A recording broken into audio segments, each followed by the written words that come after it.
तो बच्चे देखो, हम लोगों ने एनएलएम में स्प्रिंग फोर्स स्टार्ट कर दिया था। तो स्प्रिंग फोर्स में देखो हम लोगों ने अभी तक, जैसे अब थोड़ा क्वेश्चन कर लेते हैं स्प्रिंग से related.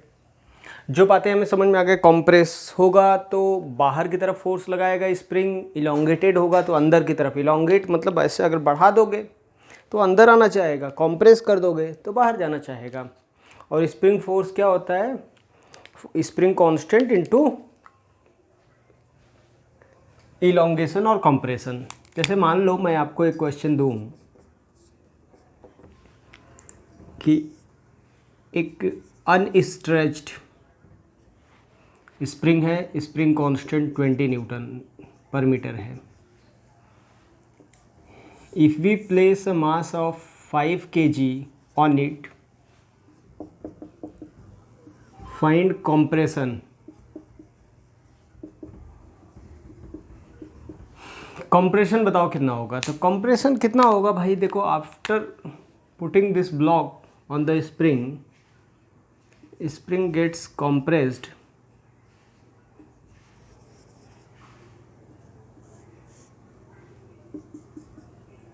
let compression in the spring is x। तो अब देखा जाए कॉम्प्रेस्ड स्टेट में है स्प्रिंग, तो जब भी स्प्रिंग कॉम्प्रेस्ड स्टेट में होता है तो किधर फोर्स लगाता है? स्प्रिंग चाहेगा कि मैं ओरिजिनल लेंथ में आऊँ, ये नेचुरल लेंथ है, तो कॉम्प्रेस हुआ है x। तो भाई जब ये ब्लॉक रखा गया तो ब्लॉक का एफ बनाओ, एफ बना के क्लियर हो जाता है। एफ अगर आप बनाओगे तो एफ में ब्लॉक का मास जो है वो 50 newton, weight. Spring force compressed state में है तो बाहर की तरफ फोर्स लगाएगा, दोनों एंड पे बराबर लगाएगा, ये तो क्लियर होना चाहिए। और कितना होगा फोर्स? kx। तो इस पे, इस ब्लॉक पे जो लगने वाला है वो ऊपर की तरफ, F equal to kx। k की वैल्यू दिया है 20x, ये दोनों बराबर होंगे for equilibrium. 20x equal to 50, x equal to 2.5 metre. ठीक है, ये बात अपने को बहुत एलिमेंट्री क्वेश्चन अगर अपने को करना होगा तो हम लोग ऐसे कर सकते हैं। ये आसान से क्वेश्चन है, एक आध दो।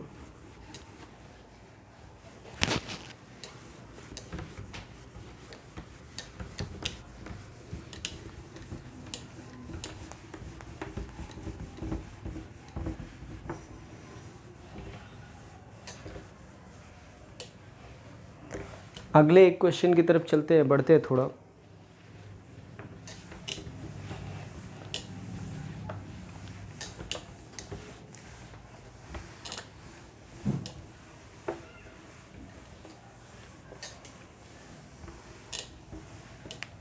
अगले क्वेश्चन को बोला जाए तो मान लो आपको ये दिया जा रहा है बच्चों कि सिंगल ब्लॉक के लिए तो हो गया, जैसे मान लो कल अब सिंगल ब्लॉक के लिए हो चुका है मान लो, लेकिन आपको अगर ऐसा कोई क्वेश्चन पूछ लिया जाए, लो ये 37 डिग्री है, ये स्प्रिंग है, अगर ये ब्लॉक लगा दिया और block is in the state of rest 4 kg, spring constant के 100 है, फाइंड इलोंगेशन। तो इलोंगेशन बताओ कितना होगा? तो भाई आप खुद बताओ, इमेजिनेशन आपको समझ में आ रहा होगा। अगर ब्लॉक नहीं रहता तो स्प्रिंग कुछ यहाँ रहता, स्प्रिंग कुछ एक्स इलोंगेट हुआ है, स्प्रिंग अपने नेचुरल लेंथ से एक्स इलोंगेट हुआ है, तो इसका एफ बनाओगे तो क्या होगा? एफ में स्प्रिंग को देखो, स्प्रिंग पहले ब्लॉक नहीं रहा होता तो ऐसे रहा होता, ब्लॉक के अटैच होने के बाद स्प्रिंग थोड़ा इलोंगेट हो गया है, बस इतना। एक्स मान लें, यही एक्स तो अपने को बताना है। पहले ब्लॉक नहीं था जब, तो इस स्टेट में रहा होगा इतना लेंथ, ब्लॉक अटैच करने में इलोंगेट हो गया एक्स, तो के एक्स जो होगा अंदर की तरफ, अगर इलोंगेट होता है तो अंदर की तरफ फोर्स लगता है के एक्स, और इधर होता है अलॉन्ग वेट। वेट आप सभी को याद होगा, रटा होगा, बार बार मैं बोला हूँ बच्चों। वेट जो होता है अलॉन्ग द इंक्लाइन, वेट हमेशा mg साइन थीटा होता है। mg यानी 20 न्यूटन हो जाएगा, mg sine theta, mg 40 into mg40 into 3/5, तो के की वैल्यू है 100, x equal to 24, x equal to 0.24 metre, x equal to 24 centimetre. ठीक है, ये रहा है कुछ basic elementary questions.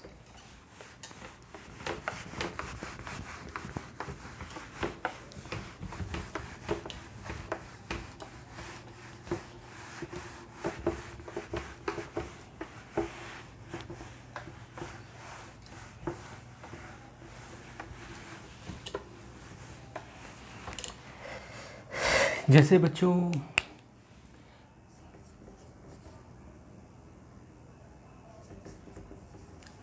Connected block system,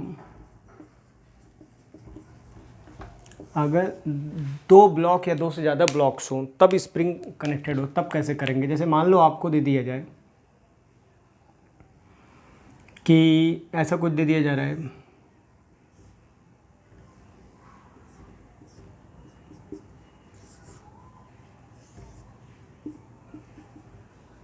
यहाँ पे एक ब्लॉक रखा है,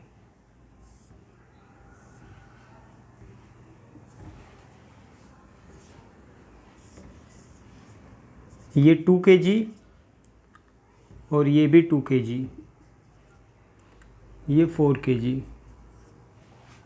ऐसा आप लोगों ने पढ़ा होगा पहले, और जो पढ़ा होगा उसको पता होगा कि ये इक्विलिब्रियम स्टेट में रहेगा, क्योंकि इधर 20 है इधर 20 है, इसका वेट का कोई कंट्रीब्यूशन है नहीं, अलॉन्ग द स्ट्रिंग हमें चाहिए होता है। लेकिन अगर मैं इसी प्रॉब्लम में थोड़ा सा चेंज करूं, यहाँ ब्लॉक न लगा के मैं यहाँ पे एक स्प्रिंग लगा दूं,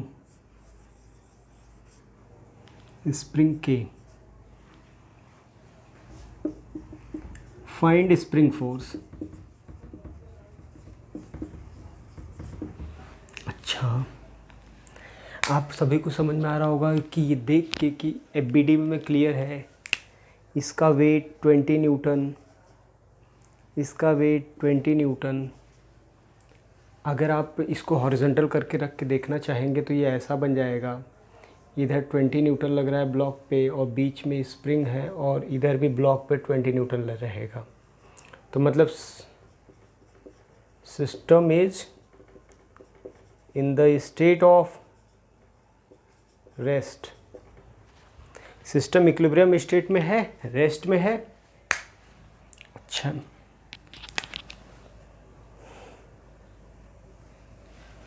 और अगर ऐसा कुछ है, मतलब रेस्ट कहने का तात्पर्य है इक्विलिब्रियम स्टेट में, रेस्ट से ज़्यादा अप्रोप्रिएट वर्ड यूज करना चाहो तो system is in the state of equilibrium. Equilibrium का मतलब नेट फोर्स 0। तो देखो ऐसे प्रॉब्लम में बच्चों, जब स्ट्रिंग के साथ यहाँ से यहाँ तक देखो स्ट्रिंग है, और फिर यहाँ से यहाँ तक स्ट्रिंग है, बीच में ये स्प्रिंग है, स्ट्रिंग भी हो स्प्रिंग भी हो, तो ऐसे प्रॉब्लम में स्प्रिंग भी मासलेस है स्ट्रिंग भी मासलेस है, तो कोई एक पॉइंट, कॉमन पॉइंट, चाहे इधर देख लो चाहे इधर देख लो, चाहे ए देख लो चाहे बी देख लो, ए और बी एक तरीके के जंक्शन है, क्या जंक्शन पॉइंट,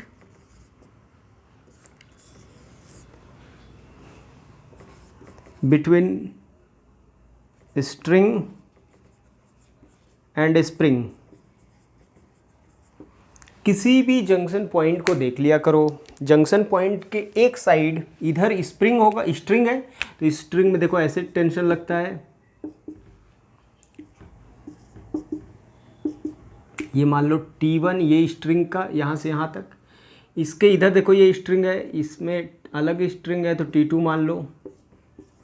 तरीका देखो क्लियर होना चाहिए, अलग अलग स्ट्रिंग है तो अलग अलग मानेंगे ना। और स्प्रिंग जो क्लियरली दिखाई दे रहा है कि स्प्रिंग पे दोनों तरफ से खींचा जा रहा है, तो स्प्रिंग इलोंगेट होगा, इलोंगेशन होगा, यहाँ पे इलोंगेशन होगा, तो स्प्रिंग फोर्स जो होगा वो अंदर की तरफ होगा, Fs। फॉर ए, और ए पॉइंट को देखो ध्यान से, ए पॉइंट को, तो ए पॉइंट के इधर T2 लग रहा है, इधर क्या लग रहा है, Fs।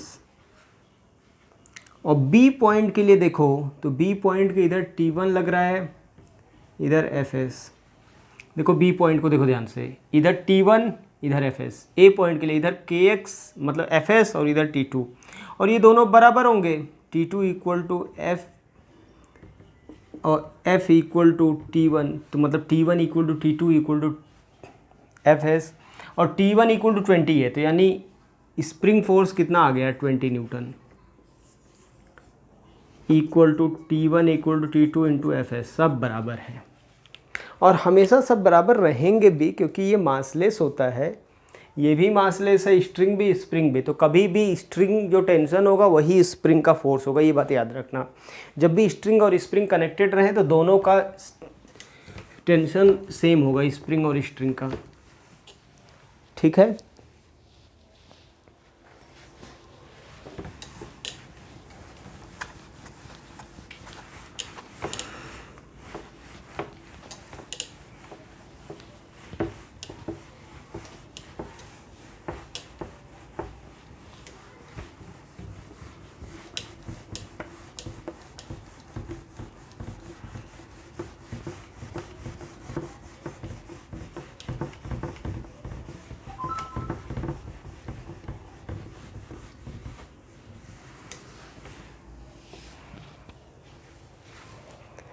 तो स्ट्रिंग और स्प्रिंग में हम लोग कॉम्बिनेशन कर रहे थे। जब भी स्प्रिंग और स्ट्रिंग आए तो आपको कैसे सॉल्व करना है, ये तरीका आपको बताया मैं।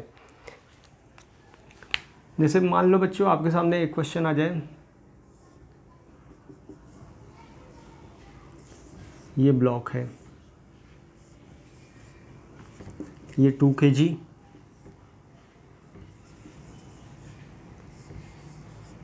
और ये 3 kg। अच्छा ठीक है, स्प्रिंग भी है। अगर स्प्रिंग नहीं होता, ऐसे प्रॉब्लम को जिसमें स्प्रिंग आ जाए, तो समझो स्प्रिंग अगर नहीं होता, क्योंकि अब देखो सबसे पहला काम एक्सेलरेशन निकालने का। देखो ये जंक्शन पॉइंट ए बना दिया, इधर भी एक जंक्शन पॉइंट बी, तो इसके इधर का पूरा एक स्ट्रिंग है, ये टी। अब आपको ये समझ में आ गया था जंक्शन पॉइंट की इधर भी वही टेंशन, स्प्रिंग में कोई मासलेस होने की वजह से सेम आता है टेंशन, ये टी और spring force equal to T ही रहेगा। तो अल्टीमेटली जब आपको स्प्रिंग बीच में लगा दिया गया तो कोई मतलब ही नहीं होता, आपको केवल और केवल टी कैलकुलेट करना होता है। और एक्सेलरेशन जो होगा, एक्सेलरेशन तो आपको लिखने का तरीका पहले से ही तो होगा। एक्सेलरेशन स्प्रिंग से डिपेंड नहीं करेगा क्योंकि स्प्रिंग मासलेस है। इस साइड का टोटल फोर्स जो लग रहा है 30, इधर का टोटल फोर्स लग रहा है 20। एक्सेलरेशन इसका कोई रोल नहीं है एक्सेलरेशन में। एक्सेलरेशन में उसको हटा दो, जब इक्विलिब्रियम अटेन कर लेगा तो आपका कितना आ जाएगा 30 - 20/5 total mass. 30 - 20 2 metre per second square. और इसी के लिए देखो तो equation T - 20 equal to ma, T 24 newton, यही स्प्रिंग फोर्स भी होगा। बस हो गया ऐसे प्रॉब्लम को सॉल्व करने का तरीका।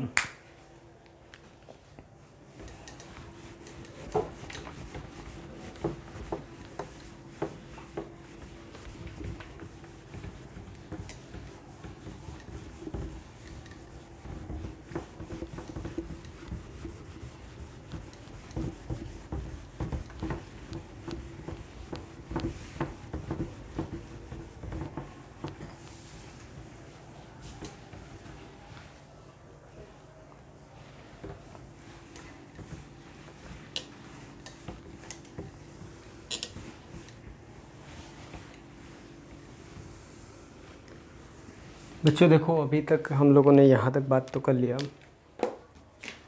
अब बात करते हैं, जैसे आपके सामने एक क्वेश्चन मैं दूँ कि जैसे मान लो consider 2 blocks each of mass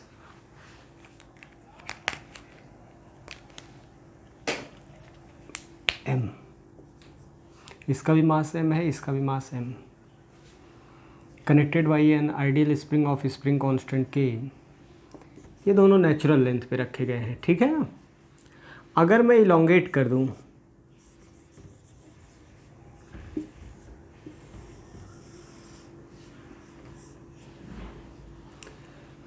x1 इधर इलोंगेट कर दूं, x2 इधर इलोंगेट कर दूं, तो क्या इस स्प्रिंग के लिए इलोंगेशन कितने का है? x1 का, इसके लिए इलोंगेशन x2 का।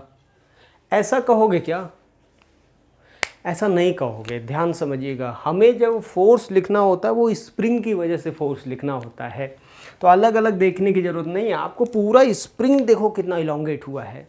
तो स्प्रिंग इतना बड़ा था, अब इतना बड़ा हो गया, तो मतलब इधर भी गया इधर भी गया, तो मतलब टोटल इलोंगेशन इन स्प्रिंग, नेट इलोंगेशन कितने का होगा? x1 प्लस x2 का होगा। तो स्प्रिंग फोर्स अंदर की तरफ जो लगेगा वो कितना लगेगा? k x1 plus x2। इधर भी कितना लगेगा? k x1 प्लस x2, याद रखिएगा। और अब इस ब्लॉक का एफबीडी बनाओगे तो क्या होगा? इस ब्लॉक का अगर एफबीडी बनाएं हम, तो इस ब्लॉक पे लगने वाला फोर्स है k x1 प्लस x2, तो इसका एक्सेलरेशन कितना हो जाएगा? a1, तो a1 हो जाएगा F/m, a1 हो जाएगा। बस ये एक्सेलरेशन आ गया। इस ब्लॉक का एक्सेलरेशन लिखना होगा तो कैसे लिखोगे? k x1 plus x2 force upon mass, ये a2 हो जाएगा। ये ध्यान रखना चाहिए अपने को। बहुत छोटी छोटी बातें हैं जो कि हमें ऐसे ही क्वेश्चन में पूछा जा सकता है, ठीक है ना। जैसे ये बहुत छोटे छोटे क्वेश्चन मैं आपको करा रहा हूँ।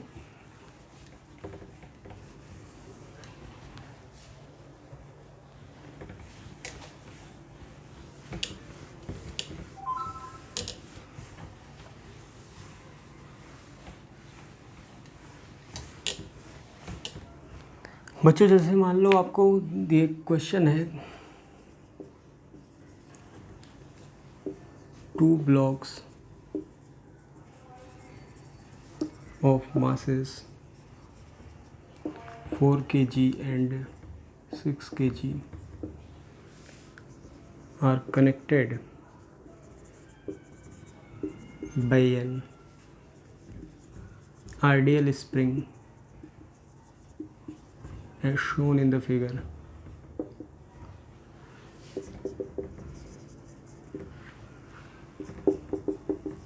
Find acceleration of 6 kg block if acceleration of 4 kg block is 10 meter per second square, right। मतलब ये गिवन है कि किसी इंस्टेंट पे ये 4 kg ले लो, ये 6 kg ले लो। एक्सेलरेशन ऑफ 6 kg पूछा गया है, 4 kg का एक्सेलरेशन क्या है? इस डायरेक्शन में 10 metre per second square. At some instant we have to find the acceleration of 6 kg block. तो ठीक है, इसको सॉल्व करते हैं। सॉल्यूशन देखो बहुत आसान सा है। एफबीडी की बात करोगे तो मतलब इस स्प्रिंग ये ब्लॉक अगर इधर जा रहा है 10 मीटर पर सेकेंड स्क्वायर से, that means if the block of mass 4 kg is experiencing a force of ma in the direction of given acceleration। मतलब तो हम बहुत easily पता कर सकते हैं कि this block of mass 4 kg experiencing a force in the direction of given acceleration। Hence we can conclude that spring force is 40 Newton because the only force which is acting on this block is spring force। तो हम लोग यहाँ तक तो बात एकदम बहुत obvious है, जो सबको समझ में भी आ रहा होगा। कि ये ब्लॉक जो है इस पर जो फोर्स लग रहा है वो कितना लग रहा है, इस ब्लॉक पे एकमात्र फोर्स लग रहा है जो स्प्रिंग फोर्स एफ होगा, और स्प्रिंग फोर्स हमेशा दोनों साइड बराबर होता है, ये आप सभी को पहले से ही पता है। और ये ब्लॉक जो है वो चल रहा है 10 मीटर पर सेकेंड स्क्वायर से, तो इस ब्लॉक पे एकमात्र फोर्स जो लग रहा है F S equal to M A, M की वैल्यू 4 इंटू 10, यानी एफ एस की वैल्यू 40 न्यूटन आ गया। यहाँ पे भी रख दो एफ एस, तो इसका एसलेशन इस डायरेक्शन में होगा क्लियरली, एसलेशन इसका हो जाएगा F S by 6, F S की value 40/6 metre per second square towards left. This is the correct answer. ये कुछ क्वेश्चन थे जो हम आपको करा दिए स्प्रिंग से रिलेटेड, और बाकी आप करिएगा, ठीक है।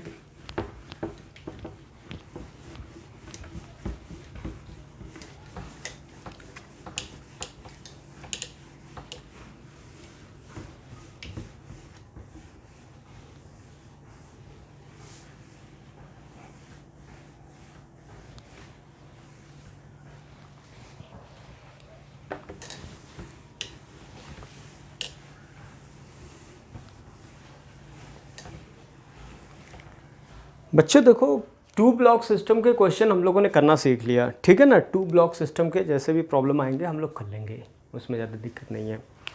अब आता है, हम लोग बात करते हैं, अब एक टॉपिक है स्प्रिंग बैलेंस।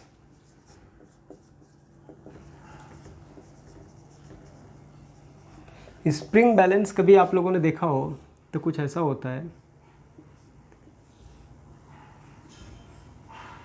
अंदर स्प्रिंग होता है और बाहर ऐसे हुक निकल होता है, इसे कहते हैं स्प्रिंग बैलेंस। ये हुक है। आप लोग कभी देखे होंगे यार कि गैस सिलेंडर लेके आता है जब इंसान, तो ऐसे कभी उठाता है मशीन लगा के और वो रीडिंग आता है सिलेंडर का, तो उसी को कहते हैं स्प्रिंग बैलेंस। वो जो उठाता है जिससे गैस को, गैस सिलेंडर को, तो उसी को कहते हैं, वो जो होता है ना मशीन, उसको कहते हैं स्प्रिंग बैलेंस। तो स्प्रिंग बैलेंस के अंदर एक्चुअली में स्प्रिंग होता है, और स्प्रिंग बैलेंस क्या मेज़र करता है,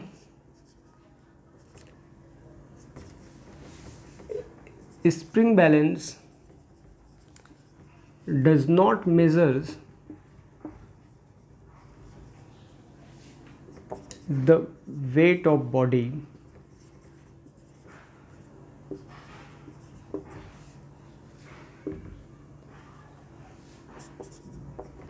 it measures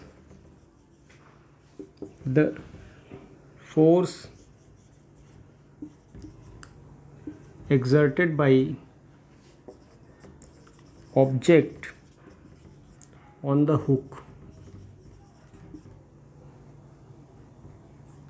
means टेंशन। क्या मेज़र करता है, टेंशन। रीडिंग क्या होगा स्प्रिंग बैलेंस का, जो रीडिंग आपको दिखता है वो होता है T/G kg, T/G kg, ये जो हुक पे लगाओगे आप, ये होता है आपका स्प्रिंग बैलेंस, ठीक है।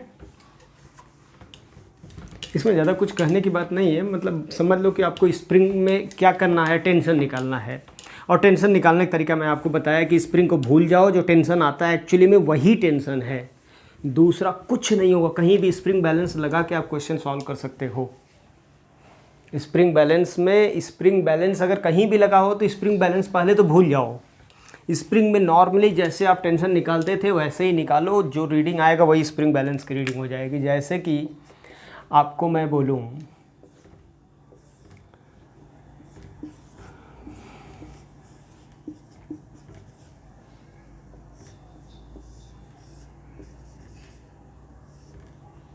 ये स्प्रिंग बैलेंस है, रीडिंग बताओ क्या होगा।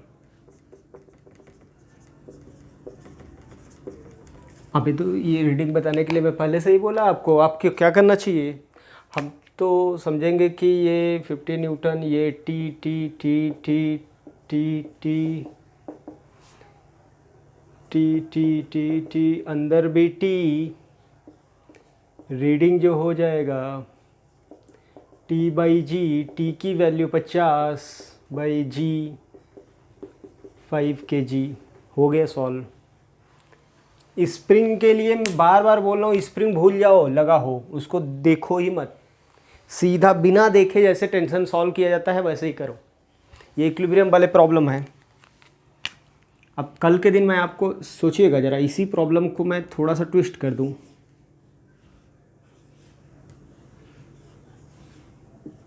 ये 2 kg, 2 kg यहाँ पे लगा दिया स्प्रिंग बैलेंस। बताओ इसमें रीडिंग क्या आएगा?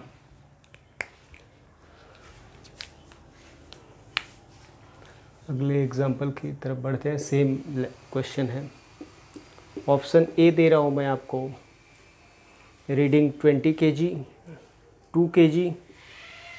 ऑप्शन बी जो होगा 4 kg। ऑप्शन सी किया होगा 6 kg। ऑप्शन डी कुछ लोगों के लिए जिनका आंसर ही नहीं होगा। कुछ लोग अजीब टाइप का सोचते होंगे तो उनके लिए आंसर मैं नहीं लिख सकता।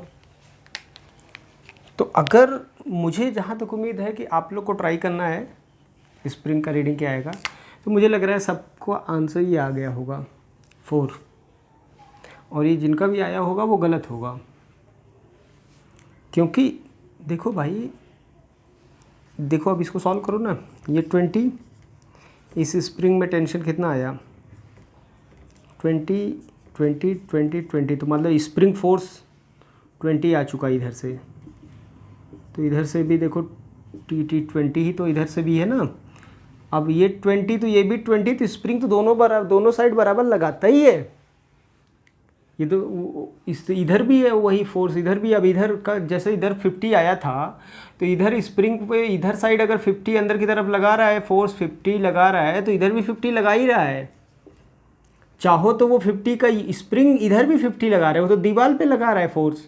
चाहो तो उसको यूज करने के लिए एक 5 kg का ब्लॉक इधर लटका दो, तो वो 50 बैलेंस कर लेगा ना। वही काम यहाँ पे हुआ है।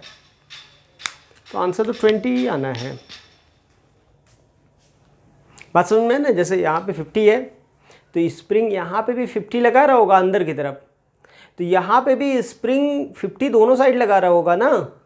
तो यहाँ वाले स्ट्रिंग पे भी अंदर की तरफ 50 एक्सपीरियंस कर रहा है। अब ये वॉल पे लग रहा है, वो वॉल हटा देते तो ये अंदर आ जाता, तो वॉल को हटा के अगर 5 kg का ब्लॉक लटका दे तो वो 50 काउंटर बैलेंस कर लेगा।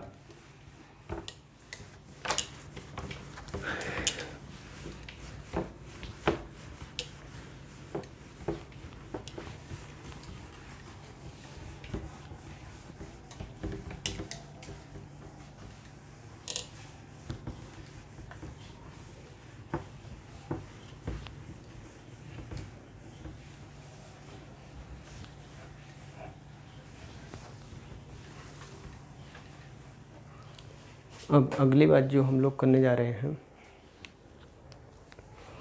वेइंग मशीन की बात तो हो गई। जैसे वेइंग मशीन हो गया हम लोग का, तो जैसे मान लो एक क्वेश्चन करने का वेइंग मशीन का तो तरीका हो गया सबका। अगर मान लो एक एग्जांपल हम आपको ऐसे हवा में दे दें और उम्मीद करें कि आप खुद इसको होमवर्क के लिए समझो। ये 2 kg, ये 3 kg। अब यहाँ पे मैं एक स्प्रिंग बैलेंस लगा दूँ, रीडिंग बताओ क्या होगा? रीडिंग बोलो। तो हमें क्या बोला गया था? भूल जाओ स्प्रिंग को, स्प्रिंग भूल जाओगे तो एक्सेलरेशन कितना आ जाएगा?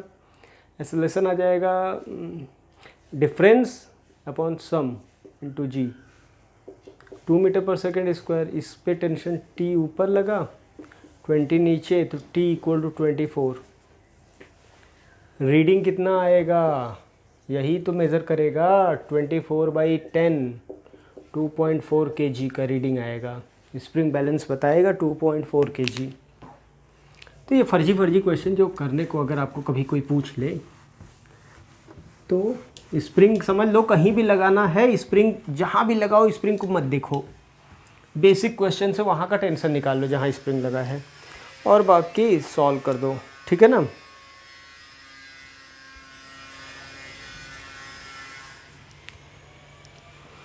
एक बात, कुछ बातें मैं आपको बता दूं जो कि आप याद रखिएगा। Some important result points. Point number 1 याद रखिएगा, कभी भूलिएगा नहीं। पॉइंट नंबर 1 कह रहा है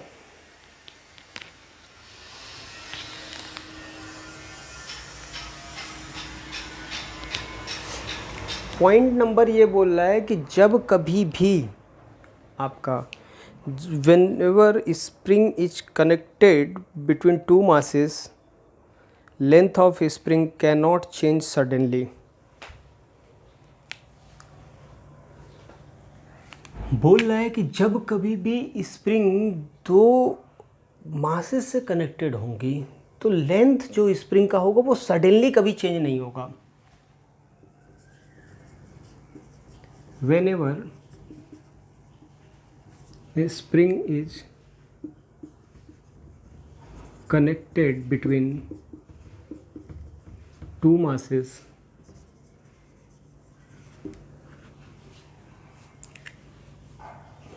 क्या बोल रहा है, जैसे कि मान लो आपका ये ब्लॉक है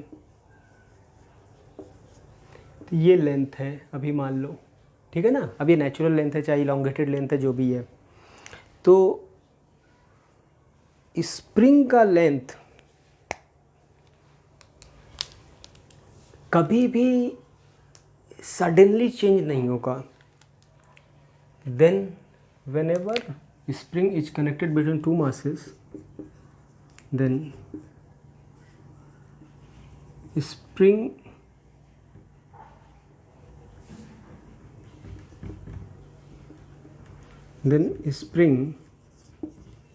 cannot change its length suddenly।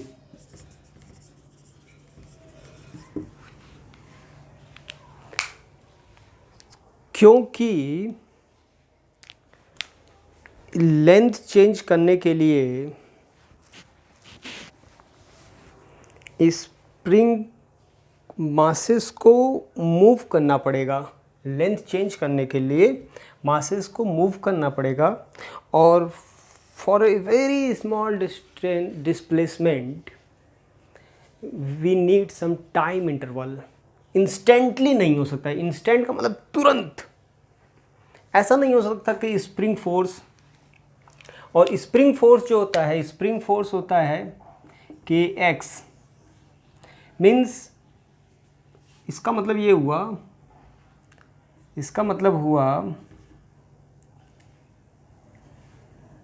F equal to के x spring force, x can not change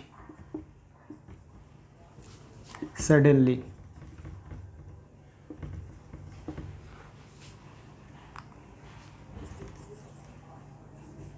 Hence Fs means spring force cannot change suddenly। याद रखने वाली बात है कि स्प्रिंग फोर्स कभी भी अचानक से नहीं बदलेगा, कभी भी स्प्रिंग फोर्स अचानक से चेंज हो जाए ऐसा नहीं हो सकता, सडनली चेंज हो गया ऐसा कभी भी नहीं हो सकता। Because in order to change the uh little amount of force in spring force we need some displacement, although it is very small displacement but we need some displacement। for this displacement we need some time interval, for a little bit of displacement we need some time interval, because we have studied that displacement equal to half at square in like half at square और variable acceleration। तो इतना बात clear होना चाहिए कि हमें जब कभी भी एक बहुत बहुत छोटा सा डिस्प्लेसमेंट भी चाहिए तो उसके लिए मुझे क्या चाहिए, बहुत छोटा सा टाइम इंटरवल तो चाहिए ही, एक अचानक से घटना नहीं हो सकती ये। याद रखिएगा, spring force can not change suddenly, बहुत इंपॉर्टेंट पॉइंट है। कभी भी स्प्रिंग फोर्स अचानक से नहीं बदल सकता। इसका क्या यूज है सर, ये क्यों बताया, क्या चक्कर है इसका? तो इस पर एक क्वेश्चन मैं आपको करके दिखाता हूँ, समझ में आएगा कैसा क्वेश्चन बनता है इसका। ये 2 kg का है, इसके ऊपर 1 kg का मास है। के की वैल्यू है 300 newton per metre. Find acceleration of 2 kg just after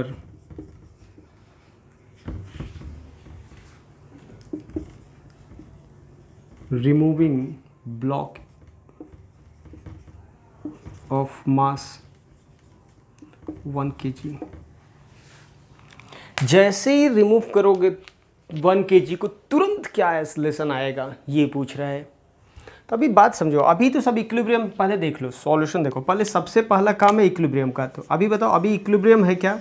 हाँ बिल्कुल है। तो अभी इक्विलिब्रियम वाली बात सोच लो। टोटल ऊपर की नीचे की तरफ टोटल वेट कितना लग रहा है? 30। इक्विलिब्रियम है ना, 10 इसका 20 इसका। स्प्रिंग फोर्स दोनों को बैलेंस कर रहा है के एक्स की वैल्यू जो है वो 30 न्यूटन है, स्प्रिंग फोर्स की वैल्यू। अब ये 30 न्यूटन तब चेंज होगा जब एक्स चेंज होगा। मैंने बोला कि एक्स जो होता है, length of spring can not change suddenly. Spring का लेंथ जो अभी जितना भी है, इलोंगेशन कितने का होगा, के की वैल्यू दे दिया जाए 300, तो एक्स की वैल्यू आ गया 0.1, मतलब 1 सेंटीमीटर।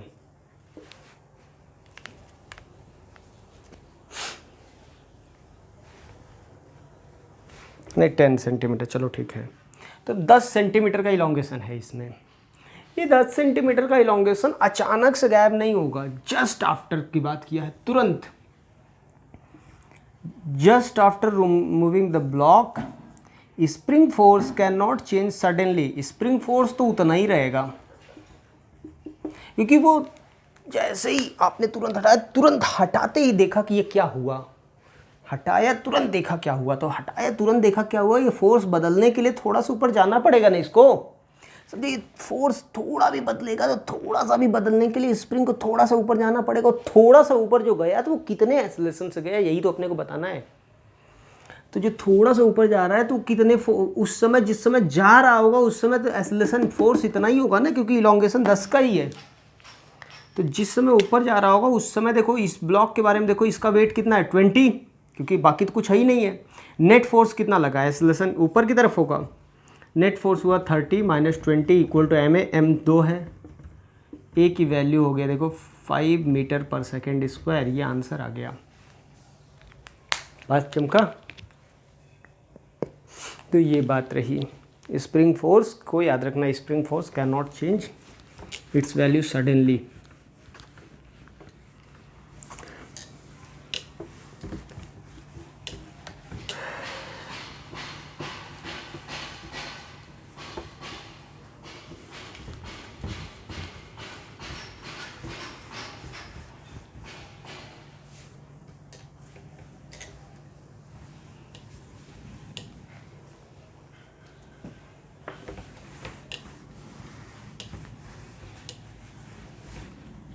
अगली पॉइंट नंबर 2 है,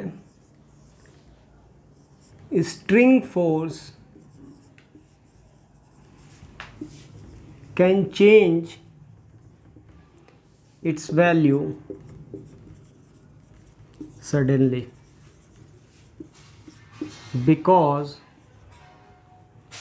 because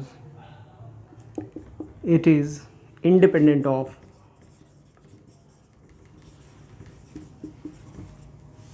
लेंथ। क्योंकि ये जो स्ट्रिंग का फोर्स होता है वो लेंथ पे तो डिपेंड करता नहीं है, इसलिए लेंथ से कोई फ़र्क नहीं पड़ता, ठीक है ना। जैसे कि मैं इसी प्रॉब्लम को, पिछले क्वेश्चन को, जैसे मान लो अगर दोबारा रिपीट करूं, इस बार स्ट्रिंग लगा के 2 kg, यहाँ पे कितना है 1 kg, तो देखोगे तो टेंशन कितना होगा, क्योंकि नीचे की तरफ टोटल वेट लग रहा है 30 न्यूटन, 3, तो टी की वैल्यू 30 है, 30 Newton. Just after removal of 1 kg, 1 kg के रिमूवल के बाद क्या होगा, जैसे ही करोगे वो स्प्रिंग नहीं है, ये स्ट्रिंग है, स्ट्रिंग तुरंत कितना बदल जाएगा, 20 बदल जाएगा, मतलब एक्सेलरेशन क्या होगा, 0। एक्सेलरेशन क्या होगा, 0, मतलब रेस्ट में ही रहने वाला है, ठीक है।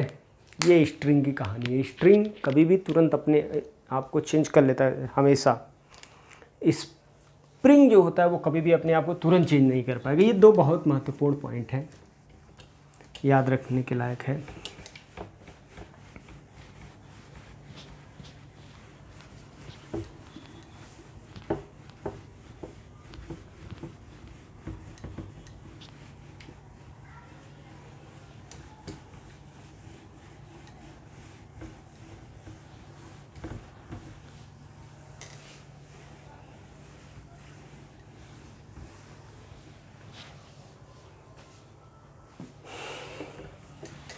बच्चों देखो, स्ट्रिंग की बात तो, स्प्रिंग की बात तो हो गई। ऐसे मतलब मैं क्वेश्चन आपको एक और करा दूँ। क्वेश्चन जैसे कटिंग ऑफ स्प्रिंग और स्ट्रिंग स्ट्रिंग कभी भी कट किया जाए तो कट करने वाले क्वेश्चन जैसे मान लो आपको करा दूँ मैं,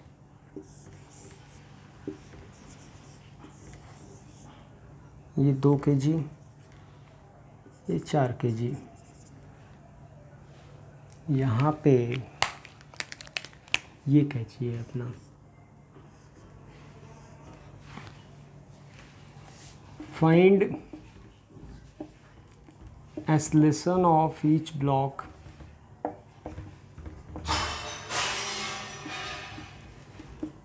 just after cutting the string. String को कट करने के तुरंत बाद मुझे एक्सेलरेशन बताओ क्या होगा। तो सॉल्यूशन देखो, हमेशा क्वेश्चन को सॉल्व करने के लिए 2 डायग्राम आप बनाओगे। Diagram number 1, first diagram before cutting, और सेकेंड डायग्राम जस्ट आफ्टर।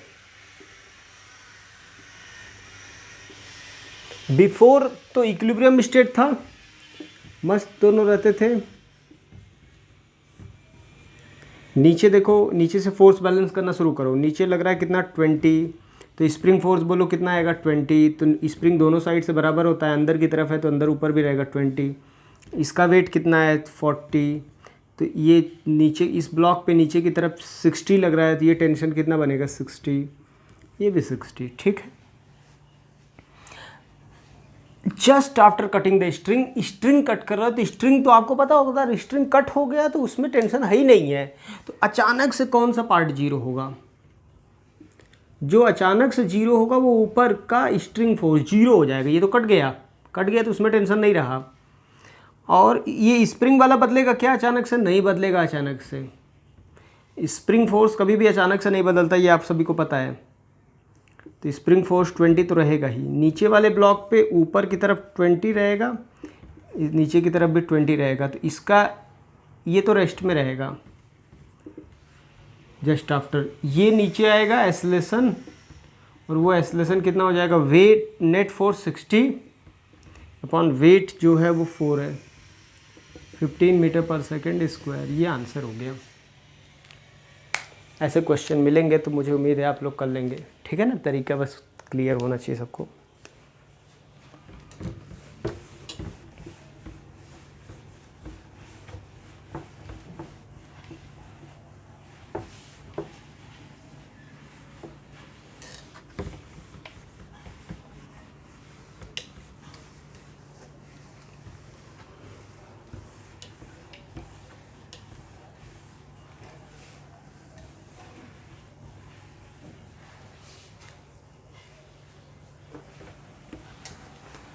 घर से आप लोग को करने के लिए 1-2 क्वेश्चन मैं दे दे रहा हूँ, ट्राई करिएगा, होमवर्क लिख लीजिएगा।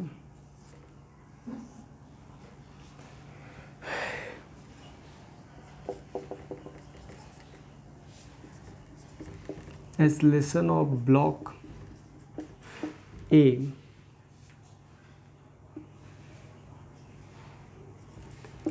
at the instant when as lesson of block B is 4 meter per second square, right, as shown in the figure.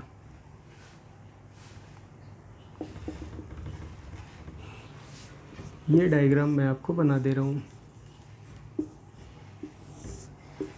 ये A, ये B, 4 kg 2 kg, ठीक है। ये क्वेश्चन नंबर 1 ट्राई करिएगा। क्वेश्चन नंबर 2 ट्राई कीजिएगा। Find reading of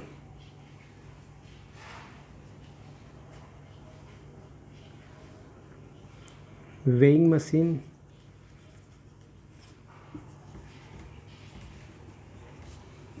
and spring balance।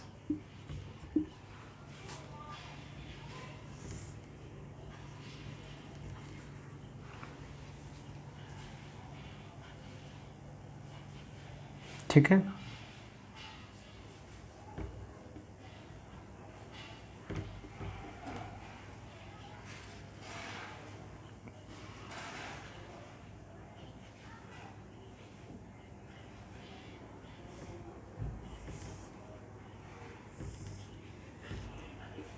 ये weighing machine है, इसके ऊपर एक इंसान खड़ा है, 50 kg, और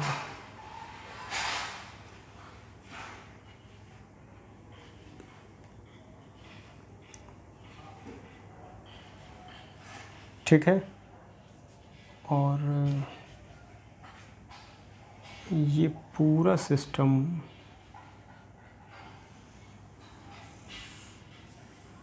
जो है वो मैं मेज़र करने को बोल रहा हूँ। जैसे ये लैंग्वेज जो लिखा है थोड़ा साइड में लिखा रहेगा, डायग्राम थोड़ा बना दूँ।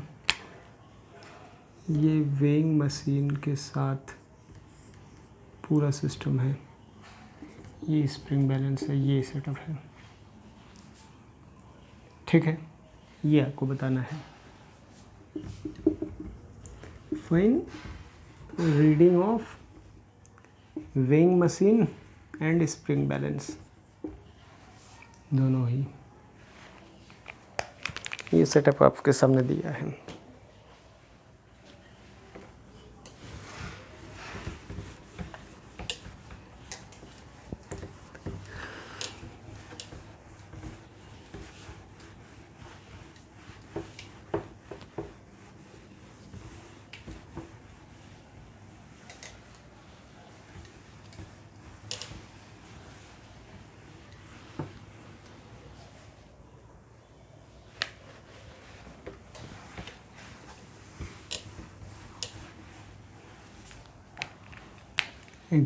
क्वेश्चन नंबर 3 जो मैं दे रहा हूँ आपको, क्वेश्चन नंबर 3 है।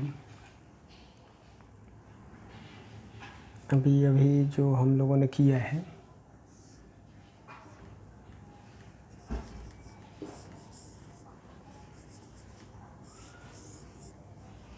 चलो यहाँ पे डायरेक्ट स्ट्रिंग ही कनेक्ट कर देते हैं। मास m, mass 2m, mass 4m। Find acceleration of each blocks just after cutting the string।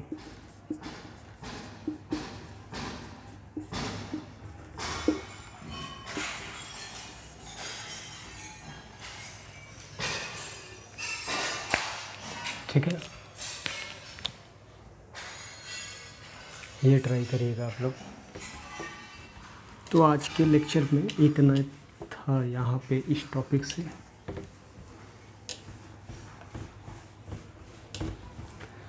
अब बच्चों देखो, जैसे कि मैं अगला टॉपिक एक स्टार्ट करने जा रहा हूँ। मोशन आप लोग पढ़ चुके हो, मोशन इन 1D वगैरह पढ़ चुके हो। अब जैसे मैं बात करता हूँ फ्रेम ऑफ रेफरेंस क्या होता है, फ्रेम किसे कहते हैं, फ्रेम क्या होता है, किसे कहते हैं फ्रेम। मैं बताऊँ तो जैसे फ्रेम वो होता है जहाँ से बैठ के ऑब्जर्वर किसी चीज़ को देखता है। जैसे मान लो एक आपका बस जा रहा है,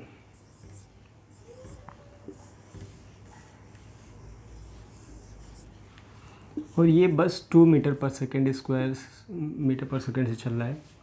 एक ग्राउंड पे इंसान बैठा है ए, तो ए बोलेगा कि the bus is moving with 2 metre per second. अब बात मैं कहूँ तो कौन कितने मीटर पर सेकेंड से बोल रहा है, ये कैसे कोई बोलता है। देखो ऐसे बोलता है, जैसे कि मान लो ये 2 मीटर पर सेकेंड से आ रहा है, ठीक है, और ये रेस्ट में है, तो इसके बीच की दूरी 10 मीटर है। ये ऑब्जर्वर है बताने वाला, तो ये ऑब्जर्वर है, तो ये क्या बताएगा कि कैसे वो वेलोसिटी। कोई थोड़ी नहीं देखता है कि ये वेलोसिटी देख के मैं बता दिया। कोई क्या देखता है कि हमारे बीच का सेपरेशन किस रेट से कम हो रहा है, इस बेसिस पे वो बोल दे रहा है कि सामने वाला इतनी तेज़ी से आ रहा है, ठीक है ना। ये तरीका होता है बोलने का। जैसे कि यहाँ पे देखो तो पर सेकंड 2 मीटर कम होगा, तो ये बोल देगा कि 2 मीटर पर सेकंड से ये आ रहा है। लेकिन अगर मैं बोलूँ कि ये 2 मीटर पर सेकंड से तो चल ही रहा है, साथ में ये 6 मीटर पर सेकंड से चल रहा है, और ये इसी को बताना है, तो आप बताओ ये क्या बोलेगा कि ये कितने से आ रहा है।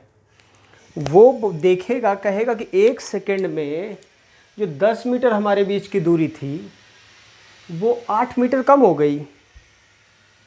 और एक बात याद रखना, बताने वाला हमेशा रेस्ट में रहता है, बताने वाला नहीं मानता अपने आप को मैं चल रहा हूँ, तो ये बोलेगा कि ये मेरे पास आ रहा है 8 मीटर पर सेकंड से, ठीक है ना। इसी को कॉन्सेप्ट आप पढ़े नहीं हो, शायद पढ़ोगे अभी, रिलेटिव मोशन पढ़ोगे, उसमें थोड़ा ज़्यादा डिटेल में अच्छे से समझाया जाता है, मुझे उतना ज़रूरत नहीं है। जो देख के लगता है तो बोलते हैं कि इसका ये कितने से देख रहा है, ये बोल दिया जाएगा कि ये 2 मीटर पर सेकंड से देख रहा है, इसको 8 मीटर पर सेकंड। जो देखने वाला है उसका तरीका क्या होता है, जो देखने वाला होता है उसका वेलोसिटी पलट के इसको दे दो, तो इसका इधर है तो पलटोगे तो इधर हो जाएगा, और तब दोगे तो 8 जुड़ जाएगा, सेम डायरेक्शन में हो जाएगा, ठीक है ना। तो ये रिलेटिव मोशन का। तो बात कर रहे थे हम फ्रेम ऑफ रेफरेंस। तो फ्रेम ऑफ रेफरेंस क्या होता है, जहाँ से बैठ के हम चीज़ें ऑब्जर्व करते हैं। जैसे यहाँ पे फ्रेम ऑफ रेफरेंस क्या है, ग्राउंड। यहाँ पे फ्रेम क्या है, फ्रेम है ग्राउंड। जैसे देखने को तो ऑब्जर्वर यहाँ से भी बैठ सकता था बी, ये फ्रेम क्या है, बस, ठीक है ना। तो फ्रेम का मतलब होता है जहाँ से बैठ के आप चीज़ें ऑब्जर्व करो, वहाँ पे बैठ के आपको कैसा लग रहा है।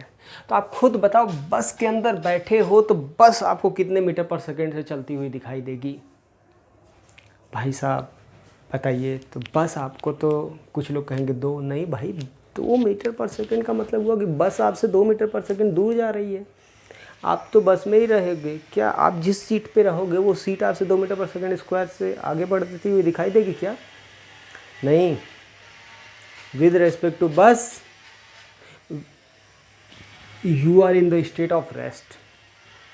अगर आप बस में बैठ के बस को ही बताएंगे तो वो तो रेस्ट में रहेगा ना। ट्रेन में बैठ जाओ, कभी अच्छे ट्रेन में बैठ जाओ, ट्रेन के अंदर ढंग का अंदर कांच वगैरह सब बंद कर दो, एकदम पूरा अंदर की बात करोगे, तुम्हें दुनिया क्या रेस्ट में दिखाई देगा सब कुछ। आपस में बात करो इधर तो क्योंकि तुम्हारे आसपास जितने लोग बैठे रहेंगे सब तो वहीं का वहीं रहेंगे, मोशन का मतलब होता है समय के साथ पोजीशन बदलना, पोजीशन थोड़ी बदल रहा है। इसे कहते हैं frame of reference. Frame of reference आप सभी को समझ में आया होगा। तो फ्रेम ऑफ रेफरेंस बेसिकली हम लोग बात करें तो फ्रेम ऑफ रेफरेंस दो प्रकार के होते हैं। टेक्निकली फ्रेम ऑफ रेफरेंस जो होता है वो दो प्रकार के होते हैं।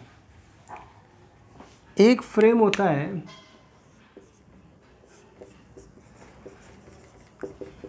Inertial frame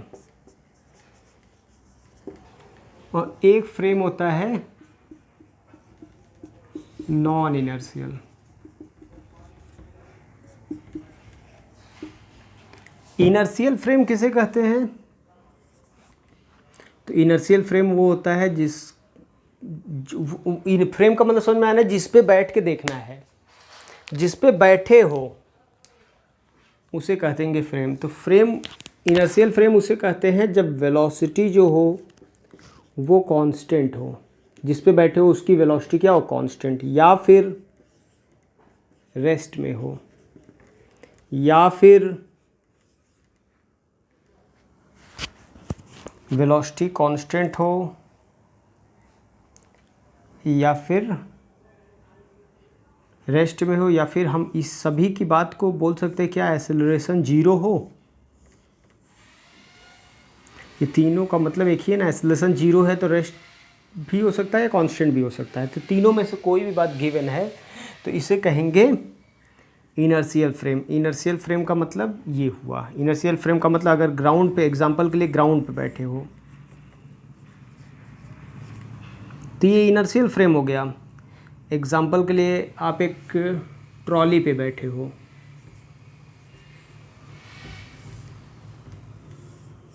and trolley is moving with a velocity of 2 meter per second, then you will be supposed in the state of inertial frame. ठीक है, because velocity vector is constant. Next one is non inertial frame. Non inertial frame का मतलब होता है कि acceleration is non zero. तो दो कारण हो सकता है। एक्सेलरेशन मतलब होता है चेंज इन वेलोसिटी, वेलोसिटी में चेंज हो रहा है, इसका मतलब acceleration non zero means velocity is changing. अच्छा, वेलोसिटी के पास दो चीज़ होता है, डायरेक्शन और magnitude. So changing velocity may be either because of change in magnitude or because of change in direction. दो कारणों से हो सकता है। एक पॉसिबिलिटी हो सकता है कि स्पीड कांस्टेंट हो एंड डायरेक्शन इज वेरिएबल।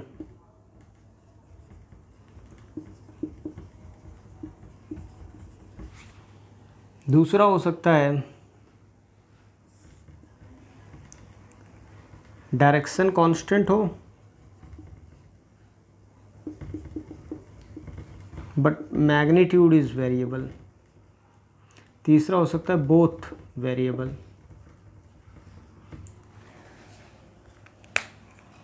जैसे कि मैं एग्जांपल दूं आपको कि ये एग्जांपल देखो, एग्जांपल इसका देखो, जैसे इधर वाली बात तो नोट कर लिया होगा आप लोगों ने। मैं एग्जांपल नॉन इनर्शियल फ्रेम का बनाऊँ तो ऐसे बनेंगे नॉन इनर्शियल फ्रेम के एग्जांपल्स।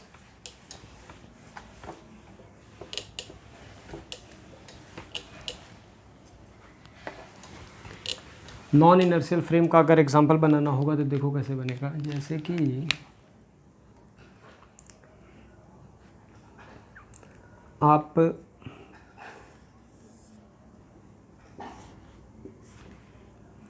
आप यहाँ पे बैठे हो, खड़े हो, and you are performing a circular motion with 10 metre per second constant. Frame कैसा है? Non inertial. क्यों? Because direction is changing. यहाँ पे किस कारण से? ऑब्जर्वर जो है उसका डायरेक्शन, ये अगर कोई चीज़ देखेगा, एक मान लो रोटेटिंग मशीन है जिस पे वो खड़ा है, तो वो जहाँ भी देखेगा वो क्या बताएगा, नॉन इनर्शियल फ्रेम में है। दूसरा क्या हो सकता है,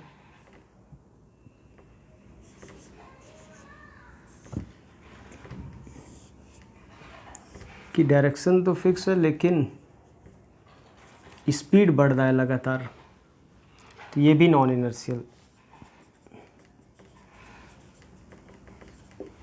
नॉन इनर्शियल पहचानने का तरीका समझ में आया? वो सभी नॉन इनर्शियल होंगे जहाँ पे डायरेक्ट वेलोसिटी चेंज हो। वेलोसिटी चेंज होने के दोनों कारण हो सकते हैं, वेलोसिटी का डायरेक्शन चेंज हो रहा होगा तो भी चलेगा, वेलोसिटी का मैग्नीट्यूड चेंज हो रहा होगा तो भी चलेगा। तो बच्चों मुझे तो समझ में आया कि आप लोगों को ये छोटी सी बात समझ में आई कि इनर्शियल फ्रेम क्या होता है और नॉन इनर्शियल फ्रेम क्या होता है। ठीक है ना? चलो, जैसे मतलब मैं एक क्वेश्चन आपसे करूं,